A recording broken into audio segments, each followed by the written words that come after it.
I'll call the Transportation Commission meeting for April 26, 2023 to order. I'm sure we may have some folks joining us as we move forward here. Stefan, could you please read the instructions? Absolutely. Welcome to our virtual meeting. If you lose connection at any point during the meeting, you can reconnect by clicking the link or calling the number in your original email. Members of the commission, if you're able, please activate your video and keep it on for the duration of the meeting. Staff, if you're able, please activate your video when you're speaking. In this meeting, panelists have the ability to mute and unmute themselves. Please use the raise hand feature when you'd like to be recognized to speak, ask questions, or request a roll call vote. Staff, please use the raise hand feature when you're asked the question. Lowering your hand will take you out of the queue. Members of the public who have registered to speak, the name you entered in Zoom must match the name you entered in registration. You will remain muted until called upon. Staff will tell you when your time is up. After speaking, a member of the body may ask you a question. If you need to share documentation with the commission, please send it to the email listed on today's agenda. Chair Kovich, floor is yours. Thanks, Stefan. Aiden, if you'd call a roll, please. Chris McCahill. Here. Ann Kovich. Here. Denise Jeffs. Here. Robbie Weber. Patricia Bennett. Here. Bridget Brown. Bill Bremer. Here. Harold Cleaves. Here. And Darren Wozniewski.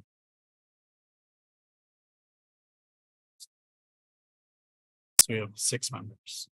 Yep, and we need 5 as a quorum, so we're good for now. Thanks, Aiden. So Harold, you're good to go to vote. Our 2 alders, Harrington McKinney and Miadzi, their terms expired April 18th, 2023. And I'd just like to take this opportunity to thank them for their contributions and service on TC. So at this point, we don't have any alders appointed during this transition phase to the recreated TC. So for the time being, Harold and Darren would be able to vote with those 2 vacancies. Okay. Everybody have an opportunity to look at the minutes. Bill. I'd like to make a correction. Okay. Minutes. I was present at the meeting. Aiden, you want to fix that? Yep, I will fix that. Thanks. Okay. I'll make a motion to approve the minutes as amended. As amended? Yes. Okay, there's a motion to approve the minutes as amended. Is that a second, Harold? Yep. Okay, motion and seconded. Is there any further discussion?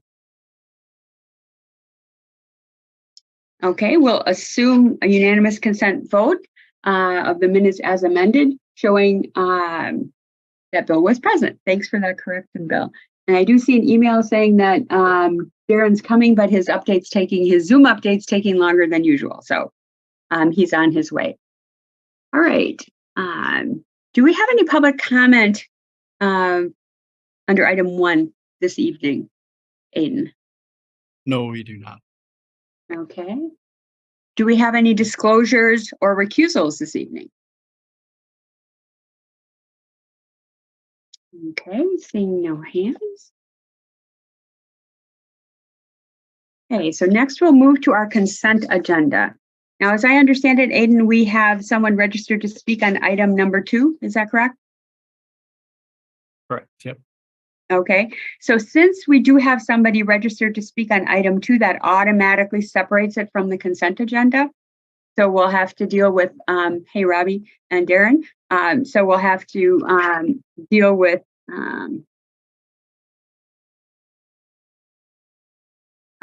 item 2 separately.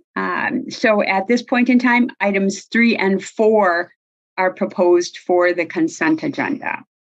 And just to double check, Aiden, we don't have anybody registered to speak on either 3 or 4. Is that correct? Nope, but we do have somebody for 5. For 5, okay. All right. Okay. So at this point in time, does anybody wish to have either 3 or 4 separated from the consent agenda?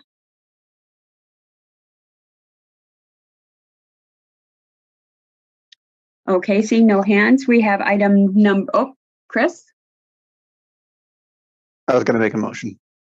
Okay, so there's a motion for items 377095 and 477096. Is there a second? Okay, Pat, that's a second? Yes. Okay, so we have a motion and a second on the consent agenda. I assume there's no discussion, but I'll ask just in case. Okay, we'll assume a unanimous consent vote. Pat, I assume your hand is just up from the second. Okay, we'll assume a unanimous consent vote unless anybody wishes to vote no or abstain. Okay. All right, so that takes us back to item number 2. So do we have any, do we have staff? I don't see Yang on board. Is anybody here who can make any brief comments on item number 2? Although we do have, so normally we hear from staff and then we'll hear from the public and then have any discussion. So is there anybody here from staff who wants to make, it's a pretty routine and fairly straightforward item. Is there anybody from staff here who's able to comment on this item?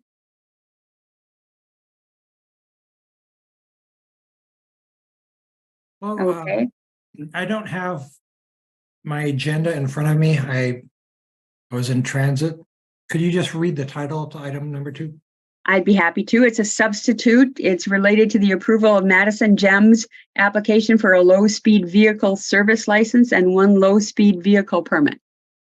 Yeah, so this is this is basically do you remember the little, how do I want to put it? The bicyclically powered brew pub. Mhm. This is someone who is taking over that business on a smaller scale, and they're Okay. applying for a permit. I was hoping that Keith would have been here to address this, but he appears like he's not. So Yeah, that's too bad in case there are any questions. Okay, Aiden, and Stefan, wait a second, we have somebody. Kyle Herman, is that the person who's registered to speak? Yes, that's correct. Okay, so why don't we go ahead and hear from the person who's registered to speak? Okay, Kyle, you should have a prompt to unmute. There you go.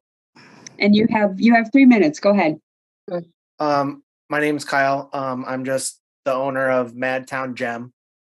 It's kind of similar to the Pedal Brew Pub, but there is no drinking or anything like that. Or I'm trying to do tours and stuff. And I also used to run a pedal cab company in Madison. So I'm just starting this up. So yeah, I just want to do tours around the city and kind of have a fun atmosphere for citizens to, learn more about Madison and stuff. Okay, comments or questions for Kyle? Harold, go ahead. Yeah, thank you for being available for questions. I found the license, the vehicle described, it says describe the pedal cab vehicle, and it says 2023 Polaris Gem E6. Yep. And I Googled that, and that gave me what doesn't look like a pedal cab. I used to run a pedal cab. This is a totally different thing. I just wanted to let you know that I used to run a pedal cab. Okay. Yep. Because I guess. Okay. Yeah. Thank you. All good. No more questions for you. Robbie, go ahead. Yeah, I noticed that some of the streets indicated for your routes would take you on to the UW campus. And this may be a question for city staff, but I think that the UW has their own jurisdiction over some of those streets. And I'm just wondering if these vehicles are also legal on the UW campus, just to head off any issues that might come up. Do they follow this? I mean, I know that we've passed ordinances allowing them on certain streets, and I'm just wondering if the UW also allows them and if they follow the same rules. I see Yang is on. Yang, could you maybe field that question? Yeah, I'll try to. Yeah, so hopefully Keith will be joining us as well. Yeah, he has done more research and correlation with UW on it.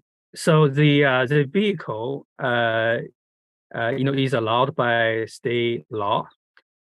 So they can definitely operate on I believe any street that sign under 35 miles per hour. So they could definitely go into those streets. In terms of licensing, I would think that's probably going to be okay. Because, for example, for the taxi cabs, we do provide them a license, and sometimes they do come to UW boundary, for pickup or drop off. And officially, UW Madison is also part of City Madison jurisdiction. But I think if we haven't, we'll make sure we reach out to UW Transportation Services and make sure they're aware of it, make sure they have no issues. And if they have any regulations or permitting process this company has to go through, we'll make sure they do that. So that's a great question, Robbie. Okay, I for some reason I thought it was allowed under local jurisdiction, but what you're saying is that it's allowed under state law. So it probably is whatever municipality they're in, it's the same rules. Yeah, the vehicle itself is allowed on roads, I think under 35 miles per hour speed limit. But the permitting to operate a business, that part is I think what we're offering, what we're granting here. So. Oh, okay. Okay. Yeah. Thank you. Okay, Harold, your hand is still up. Did you have another question? Okay. No, not for the resident. Okay. Kyle, I do have another question for you. I had heard there was some concern about noise from loud music. Is that, could you maybe address that? Yeah, I won't have any loud music playing from the vehicle. So yeah. Okay. Okay. Anybody have any other questions for the registrant? Okay, Kyle, thanks for coming. Anybody have any questions for Yang? Or I don't see Keith on here, I don't think. Denise, go ahead. Yeah, thank you. Thanks. This is for Kyle, for the registrant, if he's still here. Just hang on one second. Kyle, can you make sure Kyle is still there and can speak? I'm still here. Okay, great. Thank you. Wasn't fast enough on the raise hand button. Yeah, so no problem. Just confirming that these are an alcohol-free and more tour. Sounds like more tour focused than party focused. Am I making an accurate assumption? Yeah, so to start the company or whatever, I will probably partner with a couple businesses to transport them, because there are sorts of tours like wine tours, beer tours, stuff, but no alcohol will be on the vehicle or anything like that. That'll all be me just taking passengers to and from their destinations. I might be operating at night after 6 p.m. or something and shuttling people. But yeah, there'll be no alcohol allowed on the vehicle or anything like that. Great. Thanks so much for clarifying. Yep, you're welcome. Other questions or comments?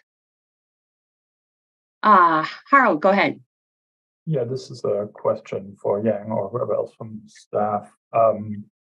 So I think you said that, the resolution says it's a license for the vehicle for hire and a low-speed vehicle license, but actually it's not for the low-speed vehicle because they are legal by state law to do whatever they do. Is that correct? So basically we're doing something like a taxi cab license here. That is my understanding. Yeah, okay. And then the other question. This is mainly because it's a vehicle for hire. It's operating a business in Madison. So I believe that's the main purpose. I believe it's the vehicle is legal under state law. Okay, that makes sense. And then the other question, State Street is part of the route. Are low speed vehicles allowed on State Street? Because I guess it's technically what buses, bicycles, police authorized vehicles. Yeah, that's a great question. So that part maybe, I think that can be covered by this process.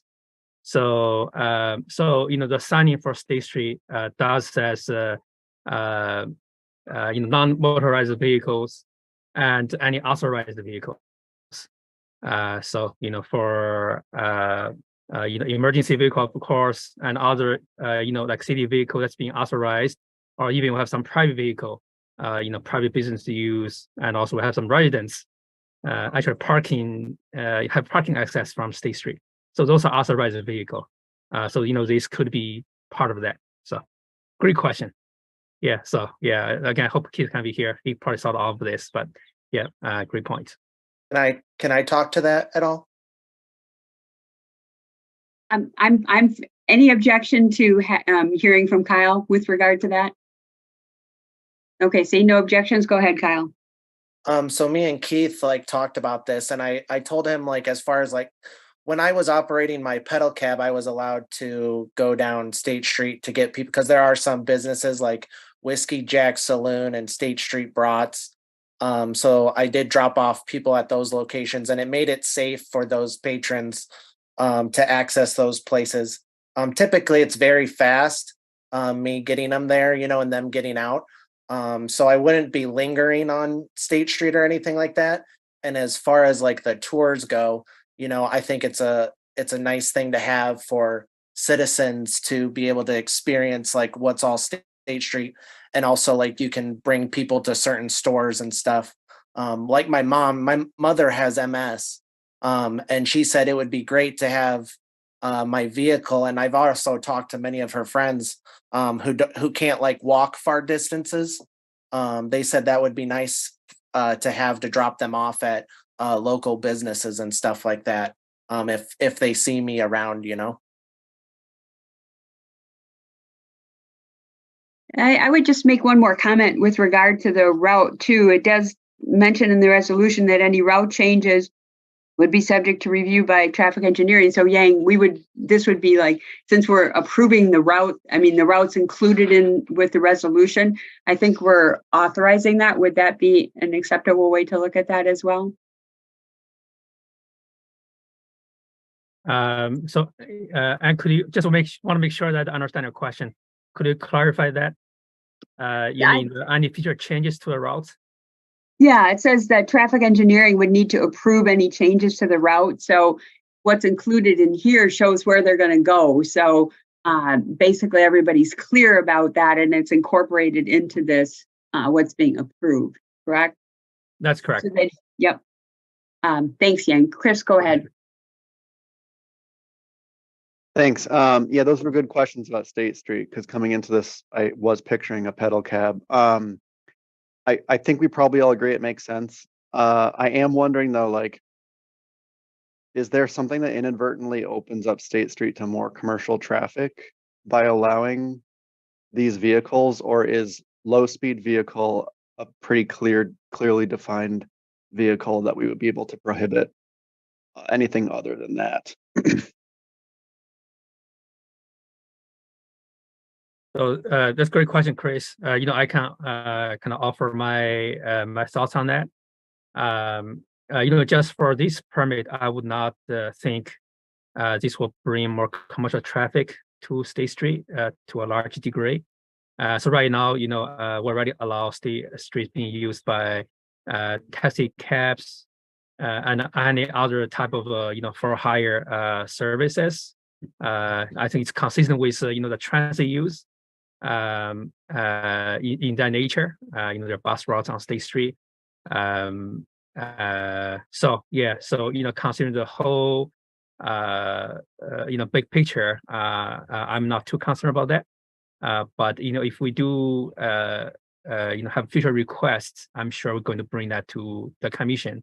Maybe in the future that may become an issue, but right now, just by doing this, I would not foresee that issue at this point. Okay, thanks. Okay, thanks. Other comments or questions? Harold, go ahead. Yeah, sorry, as I keep thinking about this.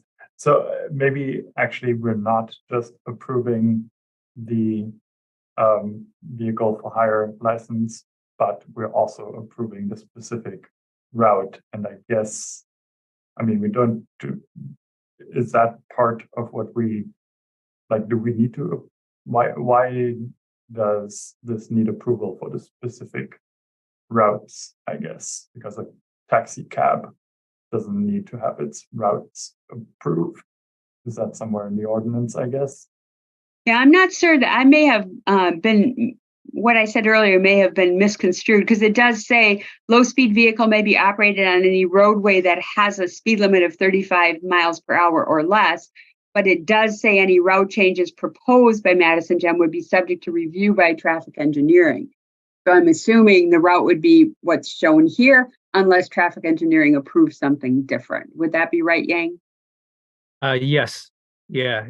Officially, I think staff can do administrative review of the routes, but we do want the commission to approve the permit to provide for hire service in the city, and also to use. I think that's a good point that maybe Keith already think of, but I think definitely can cover.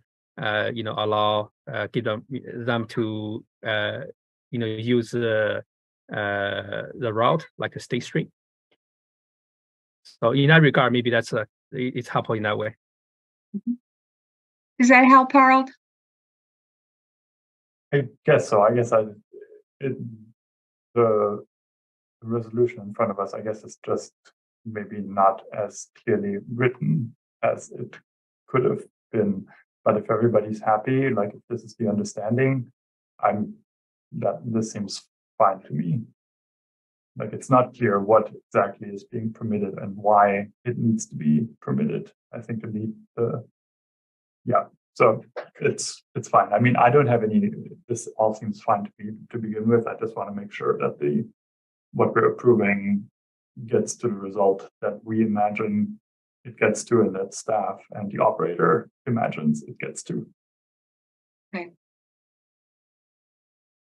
And Yang, you're happy with how it's written in terms of making sure that it gives you what you need? Yeah, I would think so. Okay. All right, other comments or questions? Okay, we would need a motion. Bill? Make a motion of approval. Okay, there's a motion. Harold, is that a second?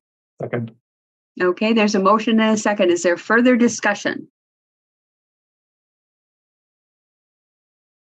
Okay, seeing no hands, we'll assume a unanimous consent vote unless anybody wishes to vote no or abstain. If so, please raise your hand. Okay, seeing no hands, the motion is carried. Okay, thanks. We'll move on to item 5, Safe Streets Madison. Renee and Tom and Yang. All right. Oh, Aaron?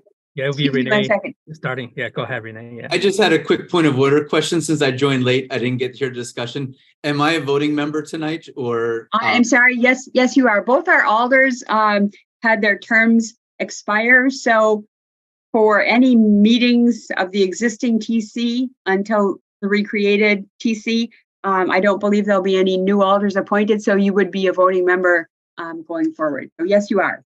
Did you wish to have any vote recorded differently in the last vote?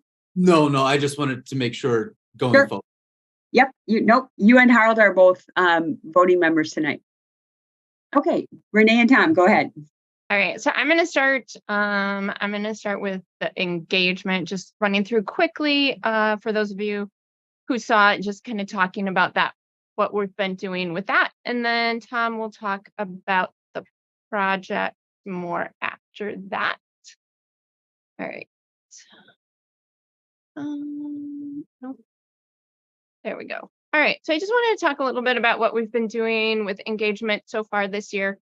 We really kind of just launched this piece like broader this year. It was something that was a part of the report, recommending that we do this community outreach to really make sure that we're meeting our program priorities better, but that it be commensurate with the scale, impact, and type of project. So, if we're just doing, like some of our projects, might be some pretty tiny projects. They're like some continental crosswalks, or maybe they're a rapid flashing beacon, we're not doing engagement for those. But one thing the committee had talked about, those of you who were on the subcommittee working on this new Safe Streets Madison, we talked about kind of the impact downstream if we're just looking at a block or even 2 blocks of like an improvement where we do traffic calming, and kind of the issues just move around the neighborhood, right? So we're trying to do some of these engagement to look at bigger pieces of a street or look at a whole neighborhood. And so we've been kind of, I guess, experimenting with that this year.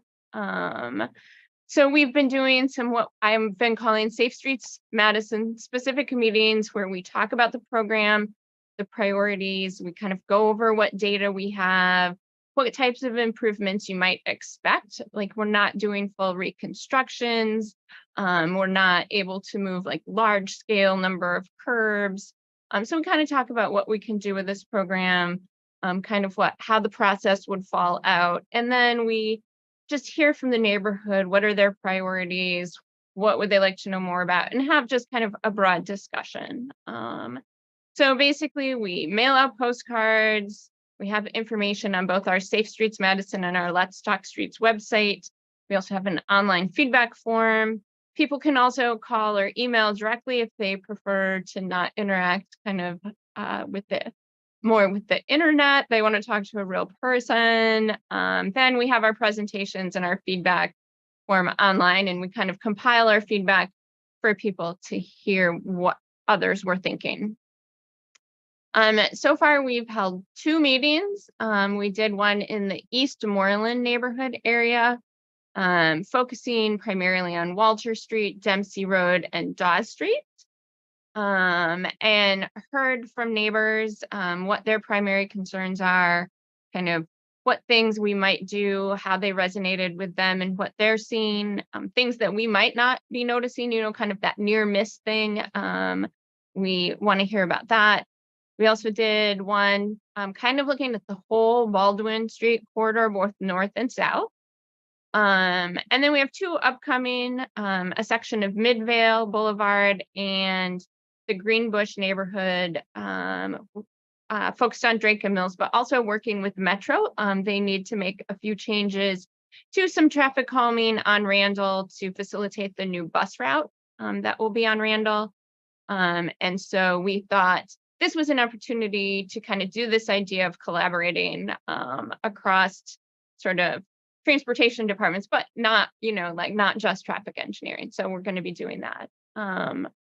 So we aren't bringing any projects from these to you tonight. We have kind of a small list because we have some more work to do on these. And we said that we would go back to the neighbors, kind of taking what we've heard and coming up with what are some improvements that might be appropriate to fund. So those will be coming later this summer, once we set a date for that. Those are both also areas. I think the new alder for the East Moreland area might be here tonight. I thought I saw her. But these are ones where they also have new alders. We want to, kind of bring them up to speed as well on what we've discussed. Other things you'll see, there's a couple of ones on our recommended project list from neighborhood resource teams. And the idea was that we would also lean on them. And so you'll see we're kind of starting that process, and we'll be bringing some of those forward. And then we generally also get asked to go to other meetings along the way. So we went to District 11 Town Hall, where the focus was, the neighborhood generally, but really about Odana Road. We went to the Glendale neighborhood to talk about a school improvement. And then our school traffic safety committee. We have been, I would say we have been very busy. Our committee the word is out there amongst the principals, and so they have been working with us to do school reviews. And we have some on the list tonight, and we will have some more in the future as well. Kind of the way that works is principals contact us, we meet with them, we do a visit, we kind of see what's happening. We talk over some improvements with them back at the school traffic safety committee, and then we bring it here for potential funding. We have some other things coming up as well. We're going to the Crawford Marlboro Nakoma Neighborhood Association to talk about Nakoma Road at Thoreau Elementary and solutions, potential additional things that we could do in that area to make it safer. And then this summer we have, some of you may have heard of these Parks Alive events throughout the city in kind of our neighborhood resource team areas, and we went to those last summer, and we'll be going back this summer, which is also an area where we engage with the residents to see kind of what their thoughts are in the neighborhood. And so then this is just our next steps. As I said, we're kind of compiling and analyzing the feedback. We want to get our new alders kind of up to date on the projects if they were not a part of them. Work on some designs, get them posted, figure out what's an appropriate additional public opportunities for feedback, and that probably will vary based on kind of that level of improvement, and then bring them back here for 2024 implementation. Our other engagement will be kind of similar. We add things to the list, which we've gotten up to over 500 requests now. Work on ones that are appropriate, bring them here, see which ones might need some additional public input, go through our normal. So I wanted to kind of go through that. If you want, I am not bringing kind of the more detailed stuff, but as I said, this is all, we have it in 2 places, trying to make it easy to find right now as we figure out this whole process. But we do have it on our Safe Streets Madison page, the current Safe Streets projects, and Talk Streets. That one's a little bit easier for people when we send postcards to type in correctly, but you can go there, see the presentations, feedback, summary, things like that are on there, and the ones that are coming up. So that is kind of what we've been trialing with the engagement. It is a learning process, both how best to roll it out as well as how we can best do it with our current staff resources. But we knew that was something that was important as a part of this. So we have been trying out some stuff to see how we can best gather that input to best inform the projects we bring forward. Thanks, Renee. So we're going to hear from Renee and Tom, and then we'll hear from the registrants, and then we'll have discussion and questions. Go ahead, Tom. All right, so I am sharing just the documents that were attached in the agenda. So this is the spreadsheet. We only included the projects that we wanted to get approved or discussed tonight. So these are ranked by the final overall benefit cost score on the far right. But I just plan to go through each one, and you can ask questions during or wait till the end. But yeah, I'm going to ask everybody. I'm going to ask people, Tom, to wait till the end, because I think it'd be better to hear the presentations, hear from the registrants, and then have a discussion based on all of that information. All right, sure. The first one, so these are in order from the highest ranking to the lowest. But I still, just to start, think they're all really good projects. Really hope they all get approved. So the first one, Gammon at Mineral Point Road. There's a lot of work being done right now with BRT along Mineral Point Road. But there's no BRT station at this location. And with the BRT and the pavement markings in that project, the crosswalks are staying as existing. This crosswalk on the east leg of Mineral Point Road is pretty highly used during lunch hour for the high school. So they each day there'll be groups of students walking across Mineral Point Road, and they're kind of out exposed. So we wanted to upgrade the markings and add an island nose, increase the width of the refuge here in the middle. So it's kind of under the pedestrian connection and safety areas. Next one is this one block section of West Main Street between Brittingham Park and Proudfit. So the plan here is to sign and mark this as a bike boulevard to make that bike connection. There's right now the bikes come off the path, enter the street, and we're upgrading the intersection of Proudfit and West Main with a separate project this year. So we just wanted to make that connection for the bike route. The third one is Odana Road. So this is just an extension of what we had approved last year and what they might be built out there right now. I know they were starting on this. So these are center concrete islands because what we have heard is that when we converted from a 4-lane street to a center turn lane street, people have been using the center turn lane as a passing lane rather than a turn lane. So, which is not completely unheard of with center turn lanes. That happens at times, but it sounds like it may be especially bad on Odana Road. So this is just a series, extending the series of islands that we started, that was approved last year, but are being constructed right now.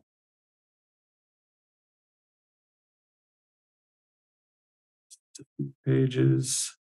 I think there was a total of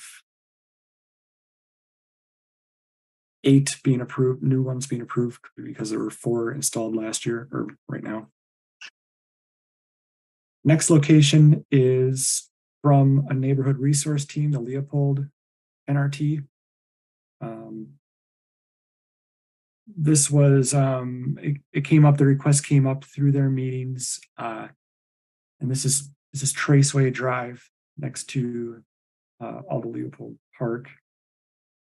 This map is showing the existing traffic calming devices that we have out there, but Traceway is one that was pointed out to us, and it is on the high injury network. There were a couple injury crashes along Traceway in this area, so we think this makes sense. Kind of, there's already existing on Turbo Drive. I'm not sure how you say it.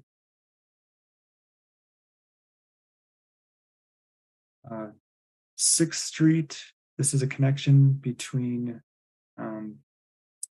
Packers and East Washington. We want to create this as a bike boulevard, so we would give it our usual bike boulevard sign and marking with the sharrows and signs. What's shown on here are the sharrows, but there's existing traffic circles. These are have been there for many years.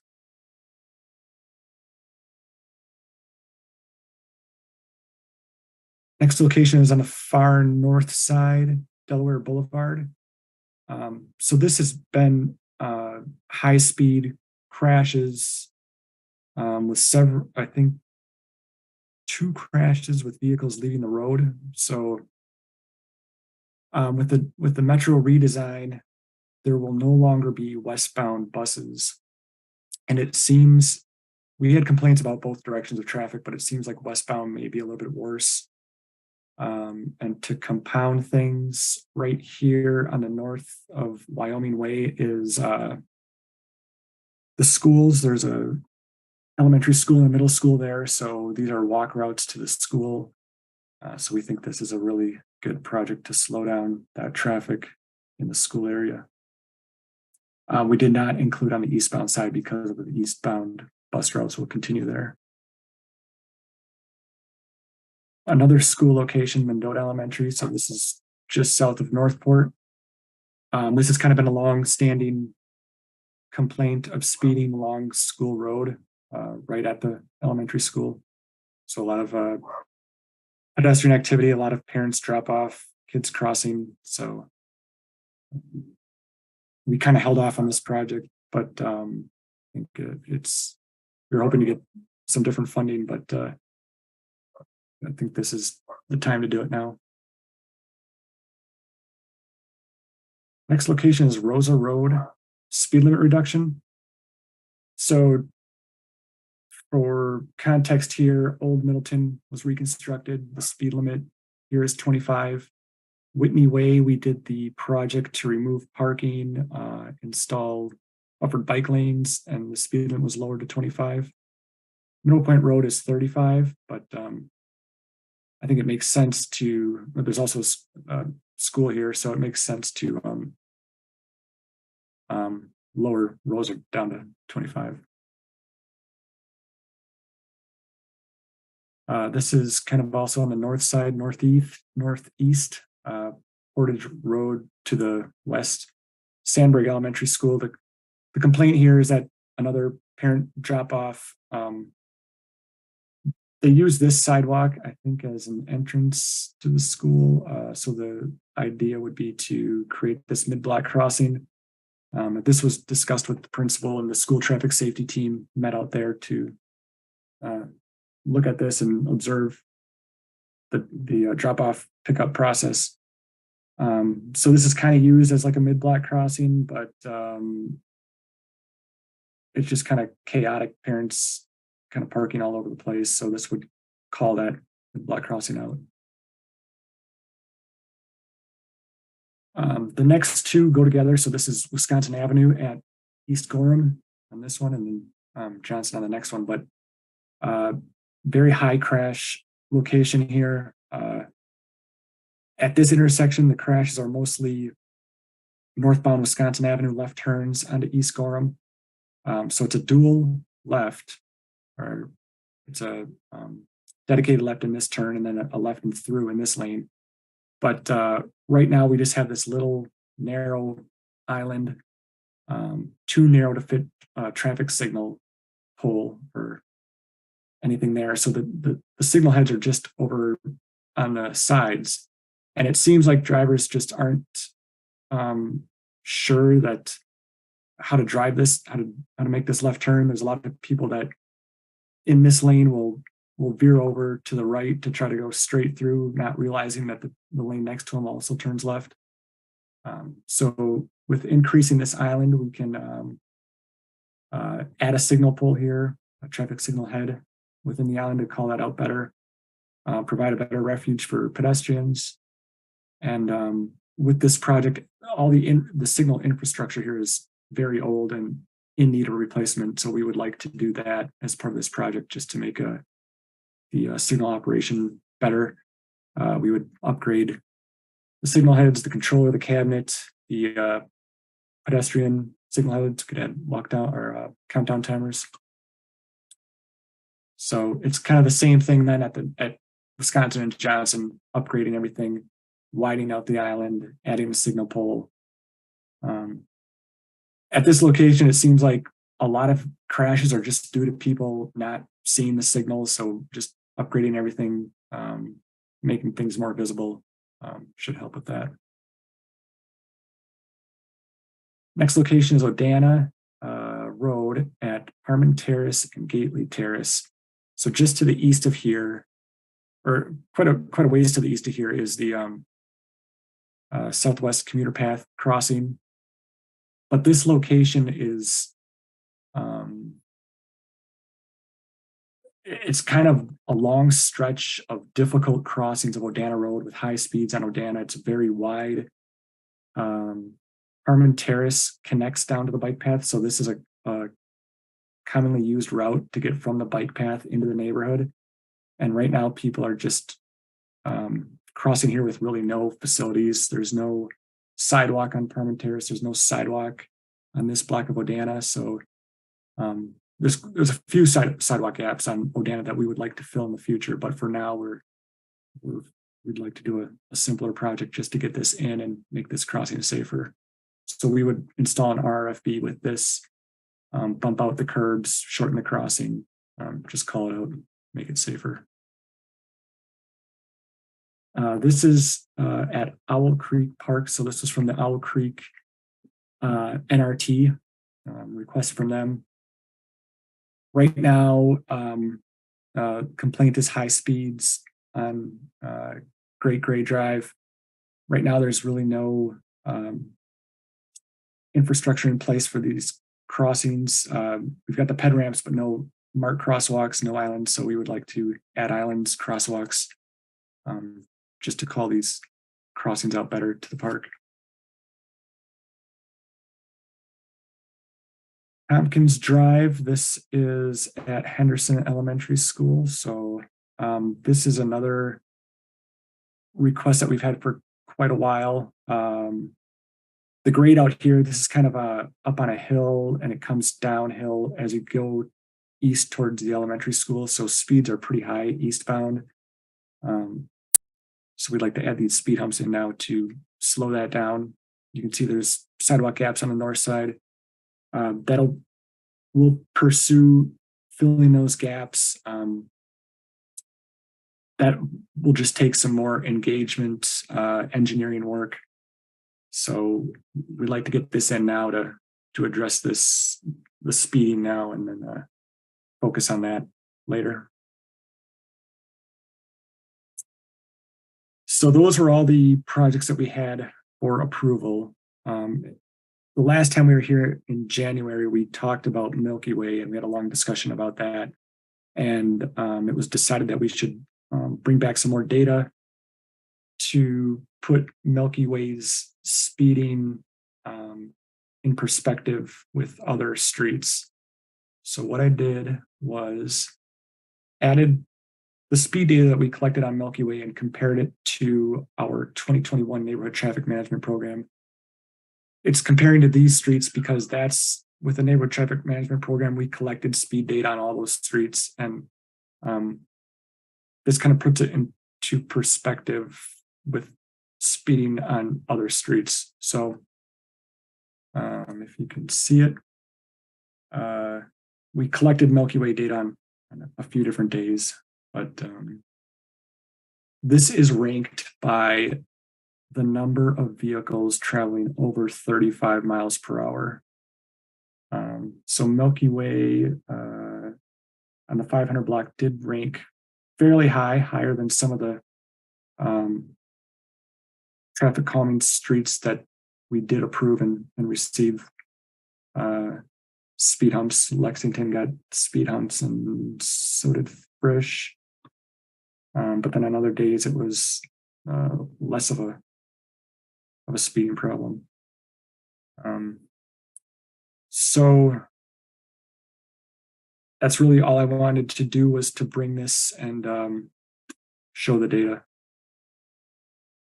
And then the last page shows what we brought last time in January. That shows the existing speed humps on North Star and what we had proposed on Milky Way.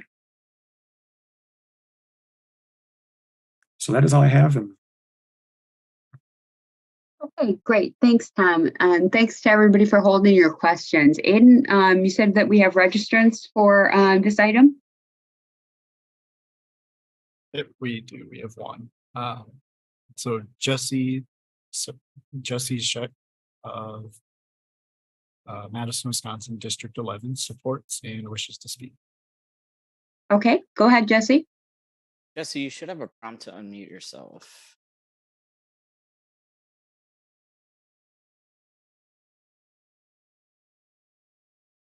If you hit *6, I believe it is, that should unmute you as well. Here we go. How's that sound? Yep. Yeah, we can hear you now, Jesse. Go ahead. Great. Thank you so much. All right. Yeah, thank you. I'm Jesse Check, president of the Westmoreland Neighborhood Association, part of District 11. I wanted to say thank you to the city staff who engage with our neighborhood, particularly as of late around the intersection of Parman, Gailey, and Odana. To date, we've had numerous town halls around the topic of safety in District 11, and this has definitely been one of those that has been repeatedly brought up. We've witnessed a handful of near misses in this intersection already, and we just want to reiterate that we do not want to have any kind of fatality before safety measures go into place. So on behalf of our neighborhood, I'm offering support for securing funding to improve this intersection. And I wanted to just thank all the city officials again for their engagement, and would encourage any kind of future discussion on the specific design elements of this intersection with our neighborhood. So thank you again. Thank you for coming. Anybody have any questions for the registrant?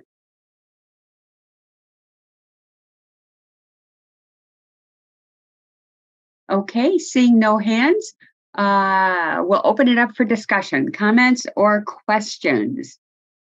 Harold, go ahead. Yeah, thanks. I think I'll go through in the same order as you presented the projects, and I have a number of points notice ahead. Mineral Point and Gammon. So this is where the Continental crosswalks, and yeah, wait until you scroll to the page before I start talking. Right, thank you. So I'm trying to understand with relation to the BRT project. So the BRT project itself wouldn't make any changes to these intersections, and that's why we're doing these through Safe Streets Madison. Is that correct? Yeah, that's correct. Okay. One thing I noticed about here, and this is true, I think, for many intersections along Mineral Point Road, it has the diagonal curb ramps versus the straight ones that I think in general are preferred, which then leads to this awkward angled crosswalk. But I realized that would require reconstructing the curb and therefore may be out of the scope and get too expensive. Is that correct? Yeah, and the other thing with that is I should have mentioned from the start. So we've been experiencing some staff shortages and as well as engineering. So what we tried to do with this round of projects is get approved as many projects that we could that we don't have to involve too much engineering work. So things like markings, islands, things that don't involve surveying work, because if we got those approved today, they likely will not be constructed until 2024 at the earliest. So yeah, we tried to stay away from projects that involve a lot of grading and surveying and stuff like that. That makes sense. Thanks. West Main Bike Boulevard. So it's one block. I guess you're saying you would put up signs for the Bike Boulevard signs. I am just wondering, I mean, this is not really a problem block. I mean, since it's more or less dead ending, it has pretty low volumes. I wonder if it would actually be more helpful to have directional signage like we've done in the Southwest Path there, that both gives a sense like this is a bike route, but also provides some useful information, because the Bike Boulevard signs, I mean, they don't tell you a whole lot. So that's just something to maybe consider here. Yeah, I can jump in and say that's definitely on the table. After the Southwest Path is done, that is our kind of priority for installations. Printings and installation is to do the remainder of that. And then this likely would be getting some signs, because the Southwest Path will direct people that direction, and we would start to build this all out. So that is definitely our plan, is to get the more informational, directional kind of wayfinding signs starting to go out on a broader scale. Great, wonderful. Ordana, no, one sec. Or Ordana Islands, no, I don't have anything to say to that other than yes, they have gone in. Oh no, actually, I have a question about that. So I think the islands are great. I've seen some of them are in place and it addresses a real problem. I think something just to keep an eye on in the future. I do wonder if the fact that people can't pass in the center turn lane anymore means they might be more tempted to pass in the sometimes fairly wide buffered bike lane, like Milwaukee slide style. I don't think there's much that can be done about it. It's just something I think to keep an eye on. But the islands, I think, are great there. Traceway.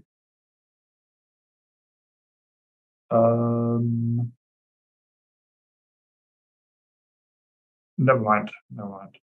6th Street, like Boulevard. Do you have any, like, are the volumes on this in line with what we hope to have for Bike Boulevard? Because it's like a straight street, it actually makes a connection. And so I'm wondering what the volumes are there. I'm not sure off the top of my head.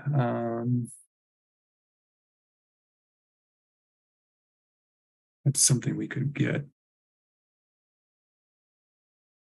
Yeah, I guess in general, I'm not a big fan of just slapping up Bike Boulevard signs, especially if then people have an expectation of what the street is going to be like, and if the volumes are too high and we don't do anything to reduce those volumes or to slow cars down, I'm a little bit hesitant to just put the Bike Boulevard signs up. That's all we do. So maybe, yeah, we can take a look at those volumes. Sure. Rose Road speed limit reduction sounds great. It is a big hill. It's, if I remember correctly, a pretty wide street. So I'm not totally sure how effective it is going to be, but let's do it anyway. But is it still a bus route?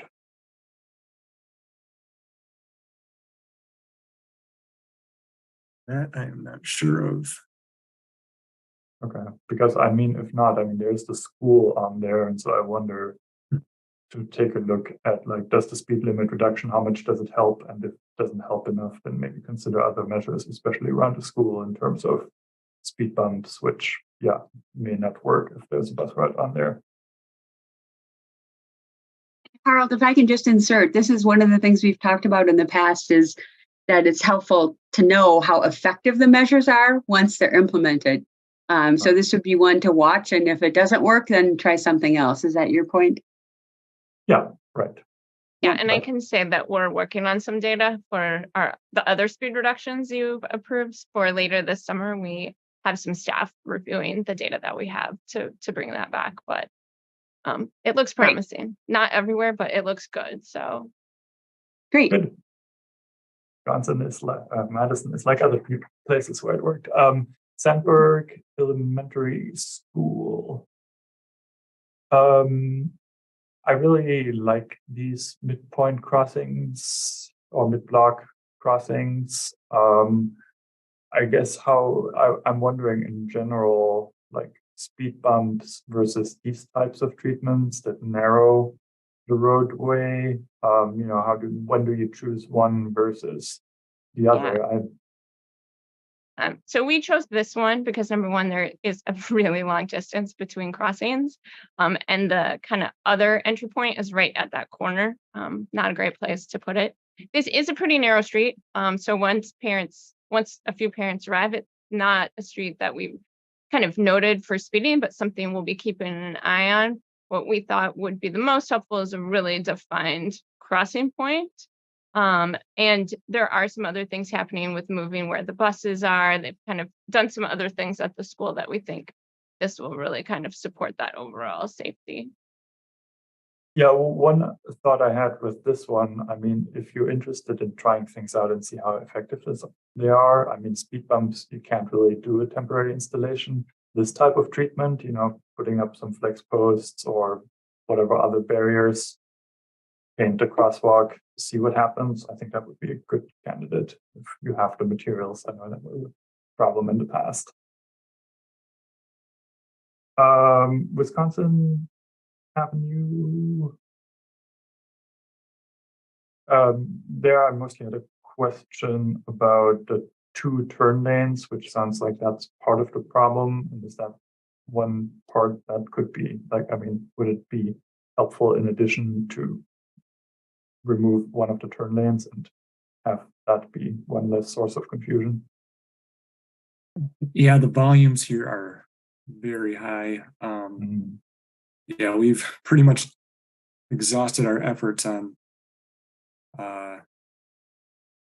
backups and delays. It's really got it down finely tuned and take away a couple seconds from any phase during the peak hours, and it creates a big mess. And this is Wisconsin. So East Gora or Gorham University Avenue are coordinated signals for progressions through the corridor, and Johnson Street is coordinated the other way. And this is the point where everything connects, is Wisconsin Avenue. So any little change really blows up both corridors during the peak hours. So unfortunately, yeah, there's just really no wiggle room for taking away capacity. Okay. And then the other question, since this was by far the most expensive one on the list, also with the highest benefits, which is why it scores well. You said you're doing signal upgrades, and I guess I'm trying to, I think you made a case that those are part of the safety improvements. I just want to make sure that, this is Safe Streets Madison funding, so it should fund safety improvements and not like, oh, we have really old signals that should be upgraded anyway. And yeah, that's why we're paying for them out of this pot. Yeah, it's kind of it's kind of the upgrades to the signals. First, we'll add signal heads to make everything more visible, which seems to be part of the problem. But yeah, once you start doing that and getting into the existing infrastructure, we think it just makes sense rather than going, 70 or 80% upgrade and then, dealing with issues with the wiring and the existing controller. We might as well just do the whole thing right and get it completed. I think, yeah, as I said, I think you made a good case why it's also a safety improvement. So I think that's good. And finally, Odana. So I was wondering, thinking about Odana as a corridor where, I don't know, a couple of years back, we talked about the section along the golf course. And at some point there was this plan to have a two-way cycle track along the golf course, which I guess never happened, and I don't remember why. And so I guess what I'm wondering, this is a very wide street, low parking utilization, no bus route anymore starting in June. And that leads to all these speeding issues. And if we build these bump outs, that might constrain us in the future. If, for example, we want to have protected bike lanes that would need the width. So I want to make sure that we're thinking of this as a corridor. Yeah, for sure. I could talk a little bit. That project is definitely coming back. It's really just been engineering has been very short, but they are hiring a bunch of new people. One of them will be assigned the Odana project. I think that we know that some other changes would be coming in this corridor, and I guess Tom can talk about the impacts, but that project that you mentioned is definitely going to be coming back. This section will have buses on it. I think it's between Whitney Way and Midvale will not have buses, but Midvale to the east will have buses. Okay. Yeah, but I guess I'm just like, let's think about what do we want the long-term future of this stretch to look like and make sure that the islands don't interfere with that, because Odana is one of the main east-west connections there. You have the southwest path, but that goes southwest and not east-west. So I would not want to preclude any, nice protected bike lane cycle track with these islands. So Renee, you had mentioned that that project would be coming back to us. So what's proposed here would work with what is coming back? So what's coming back is down by the golf course, the connection between the southwest path there to the neighborhood connection to the west town path. So that has come to the committee for just informational, but then we haven't had any engineers to work on it. but someone will be assigned to it and it will be coming back. Okay. Okay, thanks. That's all I had. Okay. Thanks, Harold. Bill, go ahead. Thanks. While you've got that up, the slide up, as a bus rider, that section of Odana is the roughest piece of pavement that the buses have to ride on. It's terrible. So I have to believe that's in the foreseeable future. We'll have some street work. So I hope that may have opportunities then when that happens. I don't know where it is on the list for resurfacing, but it's when you're in the bus, you really know it. That stretch. My question is, go back to Gammon and Mineral Point. And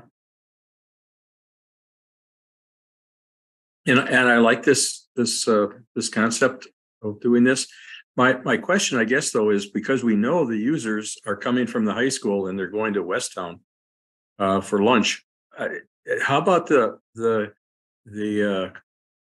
crosswalk for across Gammon?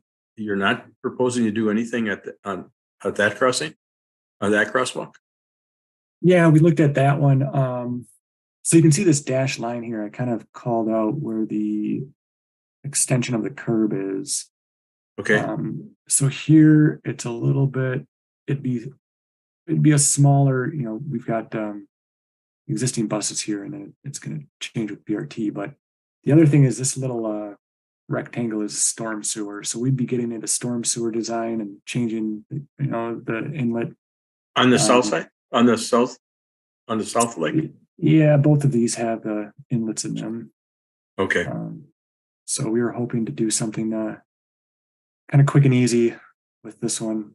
Okay. And, yeah, I guess because the pedestrians are that's the route they're definitely going in that direction from the school over to Westtown. So yeah.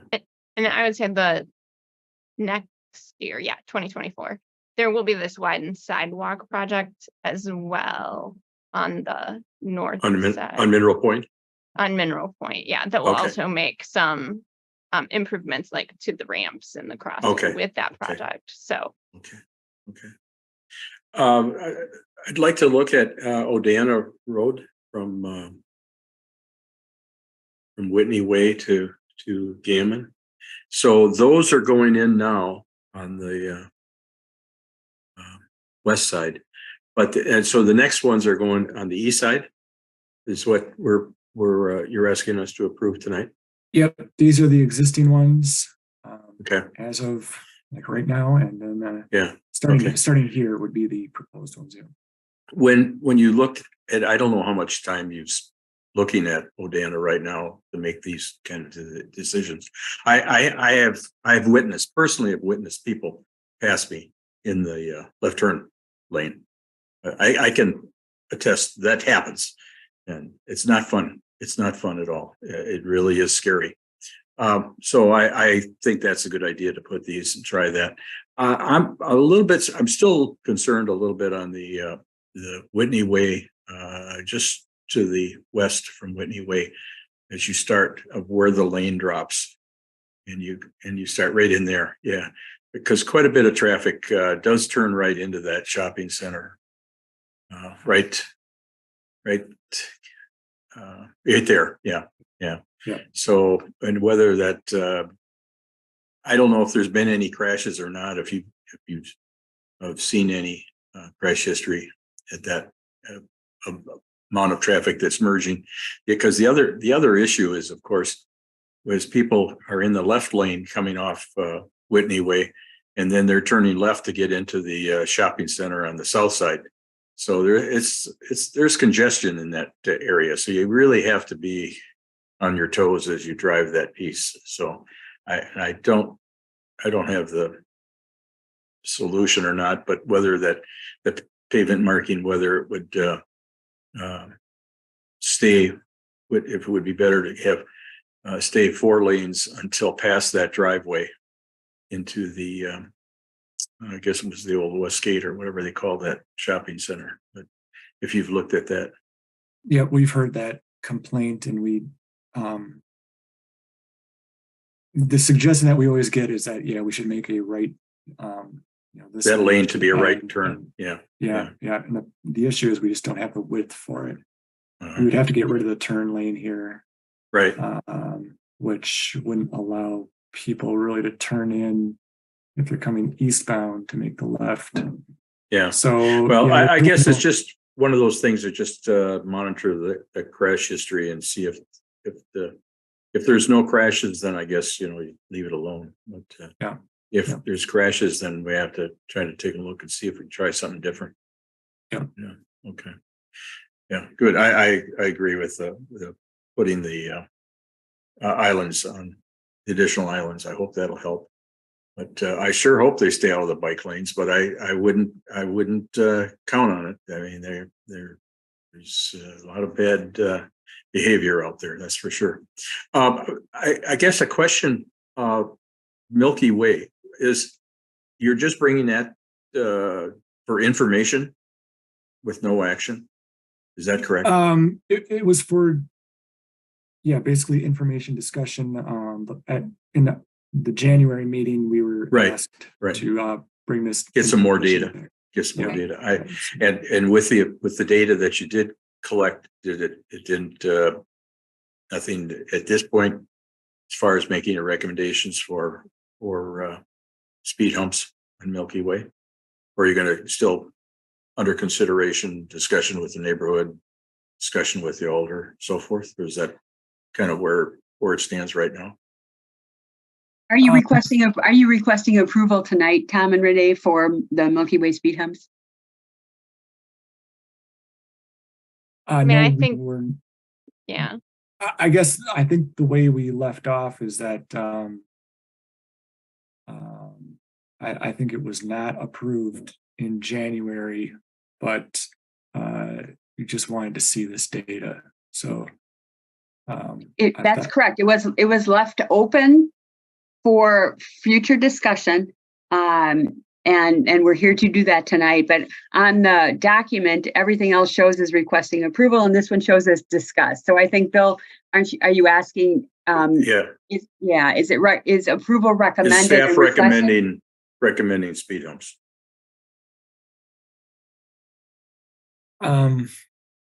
So we did recommend the speed humps in January, with the reason being that it's an alternate north-south route to North Star that has the existing speed humps. So that was our recommendation. Okay. My opinion is it is a logical cut through, and I suspect drivers are, and with the intent that they can drive faster. So that's for the purpose of the speed humps. So if the neighborhood is still asking for the speed humps, or they're still asking for them, I think it's probably should be done. That's my view. So I see that Yang has his hand up, and Alderfield has their hand up too. If Bridget and Denise don't mind, I'm guessing that that's related to the Milky Way speed humps. So Yang, did you have a comment there regarding the Milky Way speed humps? Yeah, thank you, Anne. Yeah, just answer Bill's question. Yeah, I think we are ready. If you are ready for speed humps on Milky Way, as Tom mentioned that we did recommend it before, and so we're bringing more data here today. I think some of the data really supports the benefits of speed humps, and I think it's going to keep coming back if we don't do something over there. We did include the estimates in a total amount as well, even though it's labeled for discussion. So in short, we are ready if the commission is ready to move forward on this. I'll probably turn over to Alderfield. Okay, go ahead, Alderfield. Hello, can folks hear me? We can, thanks. Yeah, nice to meet most of you. Most of you are new faces to me. I did want to chime in on this one because folks out here do still have pretty strong feelings about this particular improvement that we're hoping for. It came up at 2 different doors when I was canvassing this spring. The president of the North Star Neighborhood Association board has kind of drilled this one at me that this is what they want to see. And then I had a constituent reach out this morning, seeing that this was on the agenda and saying he's really happy to see it on the agenda. He's wondering what discuss means. And so I told him I'd report back. So I'm happy to take any questions about those engagements that I've had with constituents, or kind of the rationale that folks out here are talking about when asking for this. But I think, previous comments have summed up pretty well how we're feeling about it, that this is an alternate route that currently people can use to avoid stops or speed bumps. And so they are taking advantage. Okay, Bill, did you have questions for Alderfield? No, I do not. And that confirms then, I guess, my suspicion was that the neighborhood is still, as they were in January, would like to have these added in. And I'm fully supportive of it. So if it comes for a motion, I'll certainly make a motion if it's needed. Okay, and as Yang pointed out, the 460,000 total does include the 32,000 for the Milky Way speed humps, just so everybody's clear. It's included already, budgeted in. It is included in that total number, yes. Okay, thank you. Okay. That's all you had then, Bill? Okay, Bridget, go ahead. Yeah, and this is maybe a little bit more of a engineering question, but I noticed, and I guess I've been noticing around town a lot more. So in the design for Wisconsin and Gorham, but especially for Gammon and Mineral Point, I'm not sure if you could go to that one. Not always is the curb cut that's made consistent with the width of the crosswalk. And yeah, so like you can see here, for example, if that's just indicating the crosswalk markings, and like I said, I've been experiencing this more, particularly as I'm traveling around town with a friend who is mobility impaired. It can make things difficult when you don't have the curb cuts that are the whole width of the crosswalk, and so I'm just wondering if that's a choice the city's made, or if there's no design that I'm aware of that would, I guess, facilitate or allow or provide for that. And I guess I'm just wondering can the city focus or try to ensure that the curb cuts are consistent with the crosswalk markings, both in the width and sort of how they're configured so they're not offset. Because especially when there's just a lot of traffic and when people don't stop by the stop bar, but instead, are in crosswalk, it can make a lot of difference. Tom and Renee, you want to comment on that? Sure. So I think it has been done the way that we've done it. There's a lot of places where this distance here is 6 feet, or 8 feet is a little bit wider than what we typically do, but kind of the idea behind the Continental crosswalks is they're more for driver visibility, that it really calls out the crosswalk to the driver, and the length of this distance here is what is important for that. The one downside of having bigger curb cuts, snow removal, it's more, someone's got to get the snow out, but that's not a huge thing. We could definitely make them bigger. Otherwise, just kind of with the bike lane discussion, and we try to keep things a little bit narrower to not open it up to vehicles. I don't think this would be an issue here, but that's kind of like in other cases where you start making things like 10 feet wide, then it looks like it's wide enough for a vehicle to go through. But I don't really see why we couldn't widen these out. I don't know if Renee has any opinion on that. Yeah, I'm guessing that when we could look at that when they're reconstructing the one side as well, which will be happening next year. And they'll be making it a wider sidewalk, so it will have wider curb cut. Yeah, we do try to make Yang, them wider. I saw Yang had his hand up and I see Tom has his hand up. So do you guys, I'm sorry, I didn't mean to interrupt. Go ahead, Tom, finish what you were saying. I was just going to say that we do take that into account when we're looking at crossings, like the higher volume crossings will make wider, or if we expect bikes to use it, we'll make it wider. I guess part of the thinking is just that we try to make it wide enough to accommodate the users of it. But yeah, well, especially, you know, if someone's biking with a trailer, obviously when you've got the offset there, and like I said, when the stop bar is not too far from the crosswalk, you know, oftentimes, especially if they're, you know, trying to make a right turn, you know, folks come up quite a bit, which forces the pedestrians to the, you know, far side of that crosswalk.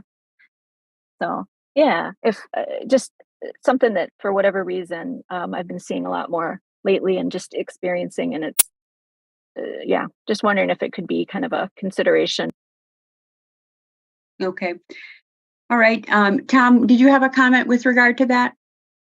Yeah, my comment's not so much in regard to the curb cuts in the median, but I will just make a general comment for the ramps on the street on the curb radius. I think Wisconsin DOT and really all engineering agencies have made it kind of a major focus on getting the grades correct, you know, at the cross street, at the curb radii. And in doing so, you know, it used to be just a standard detail, but now every single curb ramp has to be individually designed with probably about, 10 different grade points dictated in the plans.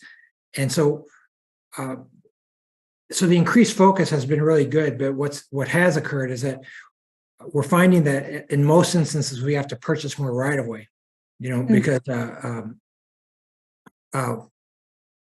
we just can't get all the grading done within the existing right of way. And so probably an example of that is right now the curb cuts that they're constructing at Blair Street and East Washington. Those are extremely hard, and we're having to go back and purchase more right of way and all sorts of things. So I think the median, Tom can talk, Tom Moore can talk about the median, and it probably is easier.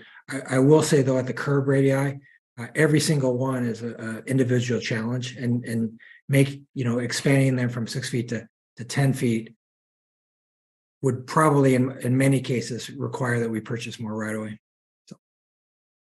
Okay, Yang, did you have a comment with regard to that? Yeah.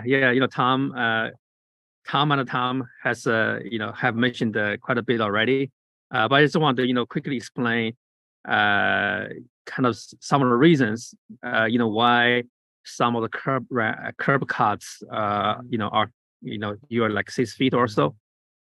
So there has been a few factors involved. One, Tom Moore pointed out that at certain locations we don't want the vehicles think they can get into it, so we definitely want to discourage that. So sometimes narrower is a good thing. Two, a lot of times we have space limitations. For example, here we have a signal pole right nearby. So on the for example on the east to the east. So it's easier for us to extend to the to the east, because if you extend the island to the west, it gets more into intersection. Sometimes it does not work with the turning wheel trajectories. So second reason is because sometimes because of space limitations, it has to be wider. Third consideration is that sometimes, actually oftentimes, we use pre-made detectable warning fields for visually impaired folks. So those have a certain dimension. So we don't want to leave out too much space that that's not covered. So if someone with a cane come over it, they may not realize that that's something they're in a different area. So there are definitely considerations, but I think for many of the situations we can overcome. I generally agree that wider curb cut are a good thing. Especially, I have 2 kids. I tow my 2 kids around in a trailer. So it's pretty good size trailer. So sometimes it's difficult. So yeah, we'll look into here to see whether we can make it wider, and also we'll tell our engineers, in future designs, when condition allows, let's aim for a wider curb ramps. So thank you. Okay, thanks, Yang. Denise, looks like you're next. Great, thank you. Tom Lynch and Yang, thanks for that info on the curb ramps. Is super instructive. I have 2 things. One is for Tom Moore and the other is for Renee. Tom, I'm wondering about since you're doing signal upgrades on Wisconsin at those 2 intersections, can there be audio signals there too, since there's such high pedestrian areas? That wasn't brought up, but I think we can look into that. I don't see why that would be an issue. So we can look into that. Yeah. Yeah, that'd be awesome. I think in those high pedestrian areas, whenever there's a signal upgrade, looking at putting the audio component in, I just think makes it an enormous amount of sense. And then my other question is for Renee, and it's kind of just a bigger picture question. I was super intrigued when you said that there's 500 projects on the list currently, and I think all the outreach that's happening is awesome. So kudos to you all for doing that really extensively. And of course, the more outreach, the more projects. So I'm just curious about how you're kind of doing expectation management. So we don't have a, resident who's like, well, the project's on the list. When in the heck are you ever going to get to it? Yeah, kind of how are you managing expectations? Sure. It's definitely challenging as the list grows. I think last year, it might have been Alder Paulson even kind of did the math, right? Of how long a project that didn't score very well might be on the list. Even, and that was under the idea that there wouldn't be new things coming in ahead of it. And I think, that was kind of a wake-up call, right? Of what it means to have this many. So when we do our public engagement, I think it's a little bit easier to set the expectations because we can kind of walk through the program, what its priorities are, what kinds of things, we can fund and the kinds of things that we cannot fund, right? Because they're, like once we say the budget and kind of what it would take to fully reconstruct the street, like that sets an expectation. Try to let people know a pavement rating. So like maybe there's an opportunity and it's 5 to 7 years or something out, but that there would be an opportunity for something bigger. But it is hard for people who feel very passionately about the safety in their neighborhood, when they see the list and they kind of see that there's things that are scoring 20 or 25 and theirs is scoring 5 or 8, right? That is very hard, I think, because they can see that isn't going to come up for a while. So I think it's just when we do have public meetings, really like we run through what this program is and what it isn't, what it focuses on, and try to help people kind of think about what their priorities might be. And if they couldn't have everything, what is the number one thing that is their safety concern? So that's kind of how it's been working so far. But yeah, it is tough for when you see the list is that big, right? Yeah, thanks. Because the other side, the other downside is if the list gets really long and then people are like, well, why should I bother? Because my project's going to be really low. And then we start losing public engagement. So I really appreciate that strategy of being very clear during the engagement and then also asking people to really prioritize. So thank you for that explanation. And that's all I've got. Thanks, Denise. Chris, go ahead. Thanks. I think overall, this is a great list of projects. I'm really happy to see we're able to move so many of them forward. I did want to talk about Milky Way for a second. Just to put it in context, So folks remember the conversation we had last time, and so maybe some of the new alders know how this project lives in the bigger context of things. I think it's a fine project. Like I at this point wouldn't oppose a motion to accept this. There's lots of justification for why it makes sense. Many of us agree that it, will serve some good purpose. It does feel like a bit of a slippery slope still, in terms of how this program is supposed to work. There was a neighborhood traffic calming program before that basically gave projects like this to the neighbors that were the most vocal about the problems on their street, and we recognize that that was pulling money away from more serious safety projects, and from neighborhoods that didn't have the resources to advocate for themselves, which is some of the reasons that this was a questionable project to pursue. Thanks, Tom, for bringing the numbers forward, showing how this sort of lives in the world of traffic management projects. It doesn't seem like a super compelling case to me. It's just sort of somewhere in the middle and ranks even lower depending on what numbers you use. So I just wanted to remind everybody of that, and that there's going to be a lot of transition on the council and with the Transportation Commission, and I think the lessons learned of the past might get lost through that process. So I think we should not continue this trend of seeing more projects like this. I think is so that's all. Otherwise, though, I mean, they're all great projects, and I'm happy with the list. Thanks, Chris. Other comments from folks? Tom, could you go back to the Milky Way where you were just a minute ago? Yeah, thanks.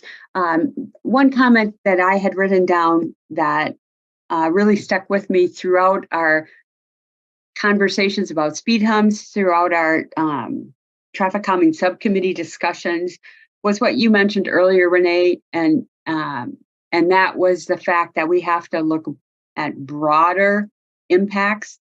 We can't just look at one street. We have to look at the neighborhood impact. And I think this is a really good example of that, where we put in speed humps, and correct me if I'm wrong, Tom, but I think that has caused the issue on Milky Way because people are avoiding the speed humps. Would that be correct? That's correct. And one other thing with this is all really new construction. Incredible how fast this area is growing with homes and streets. But it's noted on this map that Milky Way was connected through first. So it was kind of like anyone living out there kind of got used to using Milky Way as the north-south route. And then 2 years later, North Star was connected through. So that, I'm sure, played into it as well. Okay. Other comments or questions? It sounds to me like staff is recommending all of these projects would be a total of $460,000, which would include Milky Way as I see it being presented. Harold? Can I ask one more question of staff? Sure, absolutely. Yes. So in the context of the Odana bump outs, where I brought up this question about like what's the longer term vision of the corridor, and Renee, you mentioned the other section of the project is going to start back up. What's your thought on basically revisiting this particular project until we have a better vision of the whole corridor? Is that going to mess anything up, or is it feasible to do that?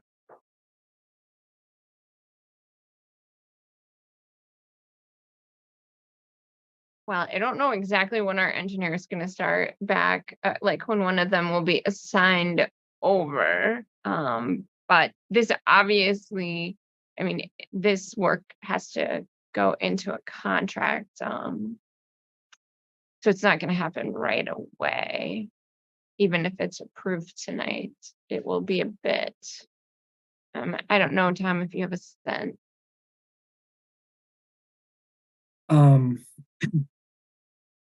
Best case scenario for this project is we get an engineer right away,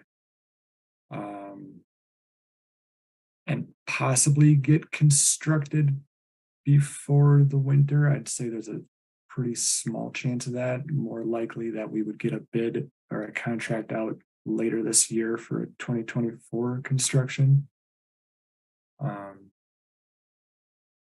But I think for a longer term, larger project along Odana Road, I think that's going to be, it's going to take a lot of planning and work. So I would be pretty comfortable with doing this regardless of what comes in the future, because other things, if we make a big change, I think other things are going to also have to change, like things are narrower here. And I think that wouldn't be unlike the other part of Odana that we'll be bringing the project with, where we are going to have to make some changes to islands that have been there for a while, but they've served a good purpose while they're there, even though we'll ultimately be making some changes to them if the project moves forward. Okay. I think that answers my question. I just don't want to do, put in $70,000 of concrete work only then 2 years to now be like, oh, we spend $70,000 on this, so we can just rip it out again, even though we think that would be the better design. It sounds like that's maybe not the case. Thank you. Okay. Other comments or questions?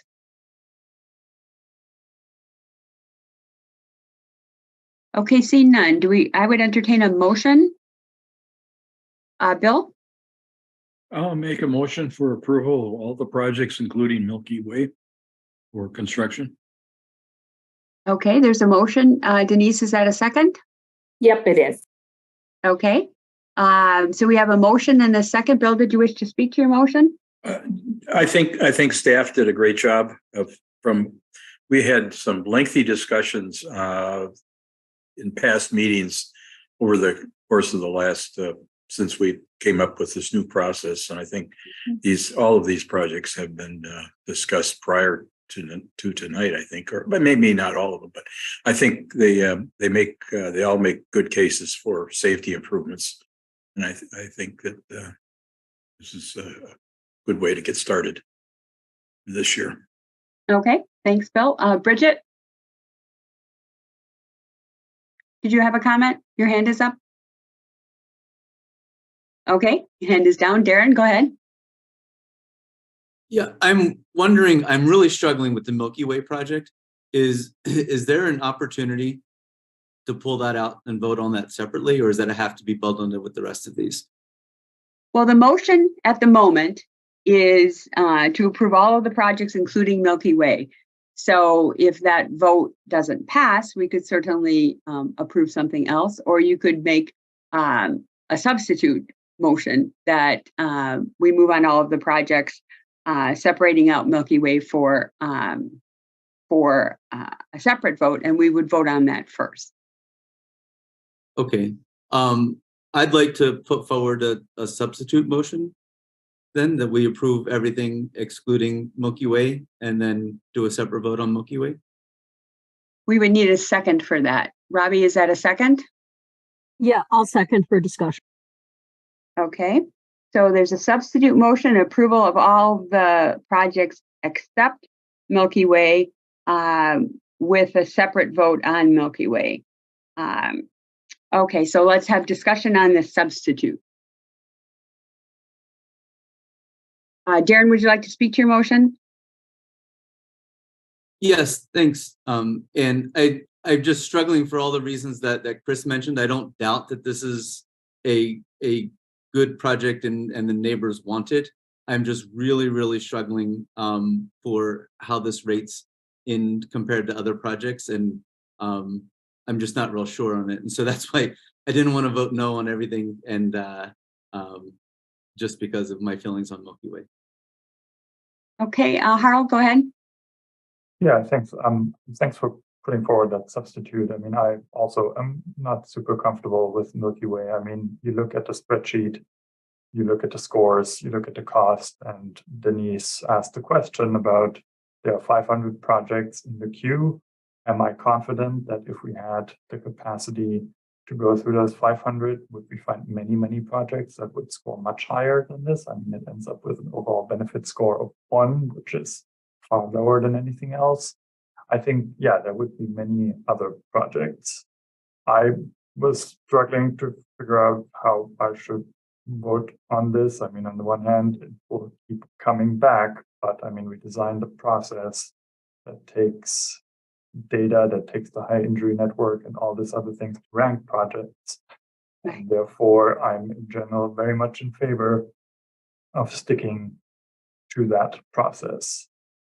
So I'll leave it at that and still think about how I'm going to vote on this. Okay, further discussion on the substitute. Bill? You know, there's good points made by Darren and Harold as far as not approving Milky Way. My thought process is, if I would have my choice, I would prefer not to have the speed humps on the parallel route that got installed first. But I think that, you know, that was one of those projects that we should not have approved. But I think now we're it was like this project was kind of caught in the transition period as I see it. So I totally agree with what you had said, Ian, that we have to look at the whole neighborhood, the context of putting all of it together. And that's the reason why I'm thinking that the speed humps should be finished at Milky Way, because the speed humps are already at the other street, the north-south street. So that's my thought process. Thanks. Okay. Well, a substitute before us is not, this is a weird way. The substitute is to separate them out, is to vote on all of the projects and then have a separate vote on Milky Way. So as I understand your motion, Darren, it's not to disapprove Milky Way, it's just to separate them out. So we have a vote on all of the projects and then we have a separate vote on Milky Way, correct? That is correct. Okay. All right. So I'll try do we have unanimous consent on the substitute to have a separate vote on all of the projects except for Milky Way, and then have a separate vote on Milky Way? Or would we like to have a roll call vote? Harold? Just point of order, that Yes. seems strange to me. To like, wouldn't we be voting on Milky Way twice then? Because I mean, if the substitute gets rejected, No, we vote on them. Okay. Let me try again. My understanding of the substitute motion is that we'd approve all of the projects except Milky Way and then have a separate vote on Milky Way. Okay. Okay. Is that clear or not clear? I think it is clear. Thank you. Okay. Harold? Yes, I think it I'm is clear. sorry. Okay, good. Chris, go ahead. Sorry, but that actually isn't clear to me. So my interpretation of what we're doing is voting on everything except Milky Way. If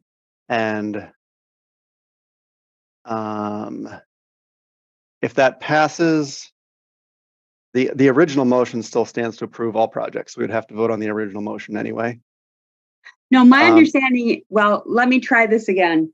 So the substitute, let me say it this way. I believe the substitute motion is to approve all of the projects except for Milky Way, and then have another vote on Milky Way. And if the substitute passes, we would not have to go back to the original motion. Robbie, am I on line with that? Yes, Okay. you are correct. Okay. So Chris, if I First, the motion before us is whether we should separate that one project. That's the first thing that we do, is vote Okay. on whether we want to separate it. If Okay. that passes, then we can have a vote on passing all the projects except for Milky Way. So that's step 2. Okay. Third, we vote on Milky Way. Okay, so that would be the most clear way to do it. So this we'll view this motion as a motion to separate, and then we'll have 2 votes. Everybody in agreement on that? And Darren, it was your motion. Are you comfortable with saying it that way? Yes, that's exactly what I meant. So thank you. Okay, so we'll have a substitute to separate it into 2 votes. Okay, so is there unanimous consent on the motion to separate it into 2 votes? All of the projects in 1 vote, except Milky Way, and then Milky Way in a second vote. Is there any objection to recording a unanimous consent vote to separate the process into 2 votes on Safe Streets Madison, everything except Milky Way in 1 vote and Milky Way in a second vote? And Aiden can write that up later. Is everybody in agreement with that, with the vote to separate? If you object, please raise your hand. If you wish to abstain, please raise your hand. If not, we'll pass it unanimously. Okay, I see no objections. So now let's vote on all of the projects. I would entertain a motion to approve all of the projects except Milky Way. Darren?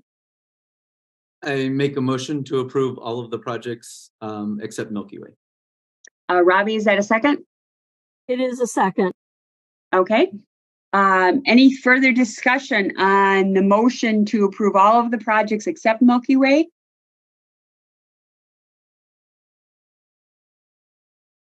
Okay, seeing no further discussion, I'll assume a unanimous consent vote unless anybody wishes to vote no or abstain. If so, please raise, or have a roll call vote. If so, please raise your hand. Okay, so we've passed all but Milky Way. So I'm going to assume that there might be some difference of opinion based on the instruction. So would everybody support a roll call vote on, first let's entertain a motion to approve the Milky Way project. Is there a motion to approve the Milky Way project? Darren? I move to approve the Milky Way project. Okay, Bill, is that a second? That is correct. Okay, discussion about Milky Way, further discussion. We've had a lot already, but open to further discussion. Unless, Darren, you wish to speak to your motion? I do not, thank you. Okay, Bill, did you wish to make further comments? Your hand is up. No, I said, I indicated why my preference is to get this finished. Thanks. Okay. Okay, Chris, go ahead.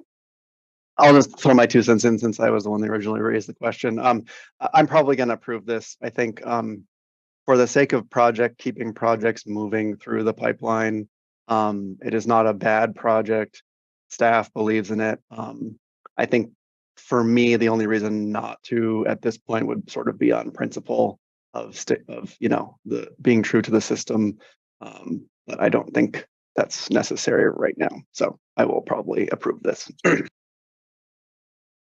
Okay, thanks, Chris. Any further discussion? Okay, general consensus, a roll call vote seems appropriate since there seems to be people on both sides of this. So Aiden, why don't you go ahead and do a roll call vote? Chris McCahill. Aye. Denise Jess. Aye. Robbie Weber. No. Trisha Bennett. Aye. Bridget Brown.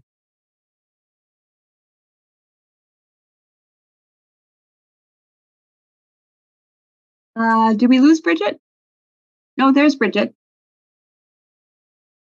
Can you hear us, Bridget?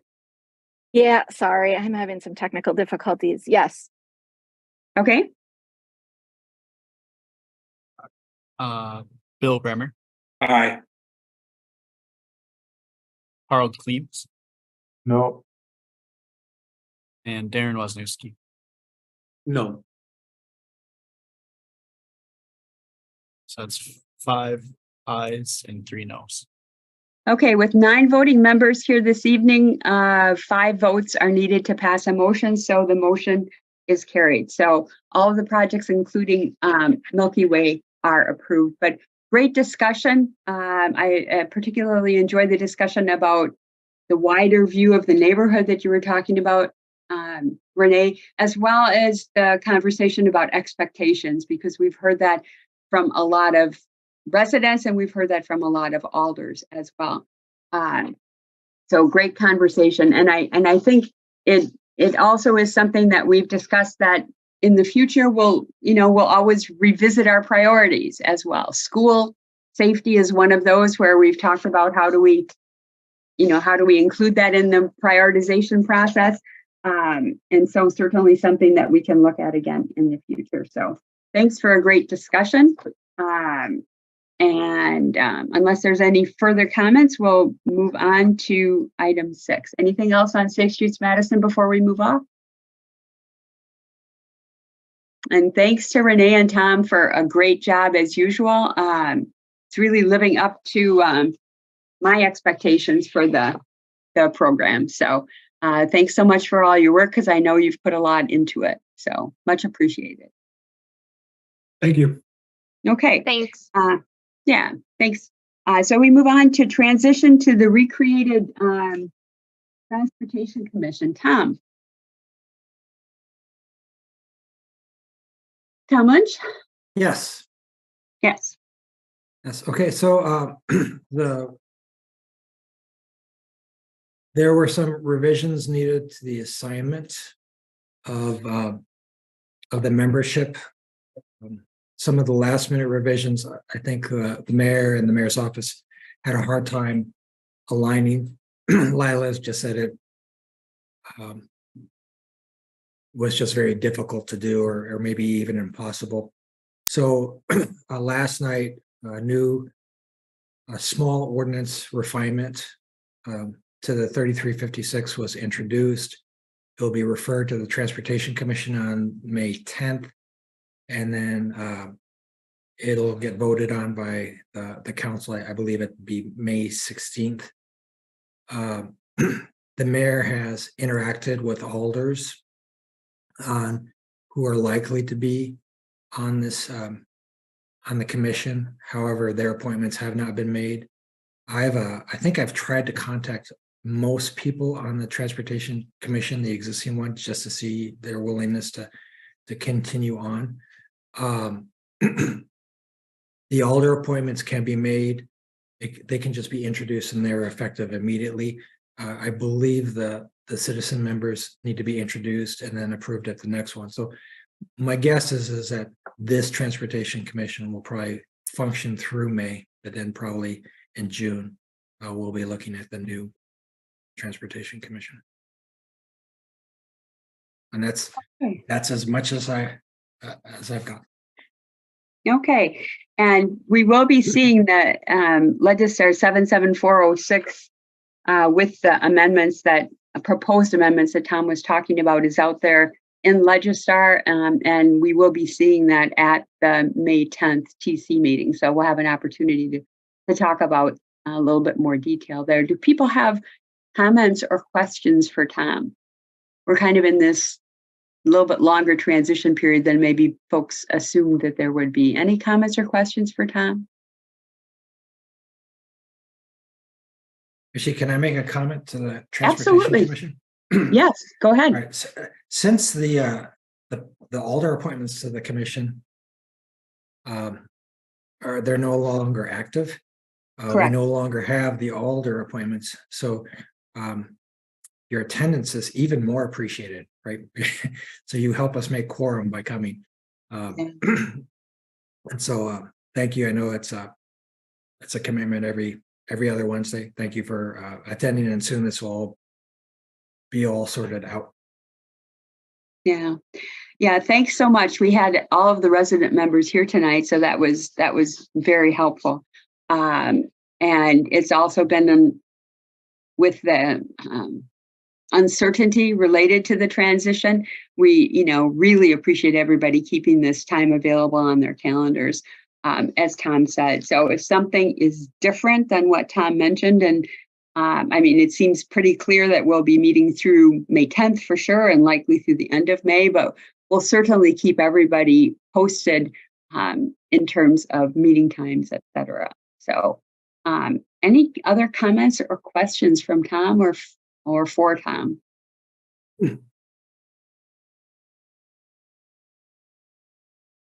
Okay. Thanks, Tom. Announcements. The only announcements I had was really, please keep that May 10th on your calendar because we'll need you all here, as Tom mentioned, especially since we're down 2 members with the alders terms expiring and none being reappointed because of the, obviously that would be kind of silly because we have a recreated body that's going to take over here very shortly. So that was the only announcement that I had, unless anybody else has any other announcements. Okay. We do have a couple things on the potential agenda for the May 10th meeting. There was at least one other referral, and there may be others. Taxi cab license renewals are coming up. Transportation demand management fees are coming up. May well be on the May 10th agenda as well. Does anybody have any other potential agenda items that you would like to see listed? If so, let me know. I know this is kind of an odd timing with us winding this TC up. But I'm very glad that Safe Streets Madison came up when it did, because it was great to have you all have the history. So having that discussion tonight was very, very helpful. So any other comments or questions on future agenda items? Okay, if not, we need a motion to adjourn. Harold, we need a second. Chris. Okay, we have a motion and a second, and I've never heard anybody object to adjourning. So we'll assume a unanimous consent vote. And again, thank you all so much for coming, and thanks for the great discussion, particularly on both on everything that we had tonight, especially Safe Streets Madison. So thanks so much, everybody. Thank